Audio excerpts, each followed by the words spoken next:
కాళేశ్వరం ప్రాజెక్టుపై ప్రభుత్వం ఏర్పాటు చేసిన జస్టిస్ పినాకి చంద్ర ఘోష్ కమిషన్ నివేదికను సవాలు చేస్తూ దాఖలైన పిటిషన్లలో హైకోర్టు ఇవాళ తీర్పు వెలువరించనుంది.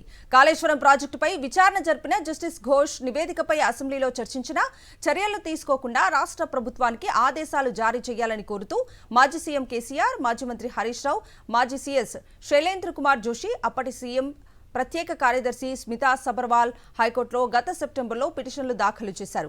కమిషన్ను ఏర్పాటు చేస్తూ జారీ చేసిన జీవో కూడా చట్ట విరుద్ధమని పేర్కొన్నారు. ఈ పిటిషన్లపై ప్రధాన న్యాయమూర్తి జస్టిస్ అపరేష్ కుమార్ సింగ్, జస్టిస్ మొహియుద్దీన్ ధర్మాసనం సుదీర్ఘ వాదనలు విని గత నెల తీర్పు రిజర్వ్ చేసింది. రాష్ట్రంలో అత్యంత కీలకమైన ప్రాజెక్టు విచారణకు సంబంధించిన తీర్పు కావడంతో సర్వత్రా ఉత్కంఠ నెలకొంది. ఇవాళ ఉదయం 10 గంటల 30 నిమిషాలకు సీజే ధర్మాసనం తుది ఉత్తర్వులు జారీ చేయనుంది.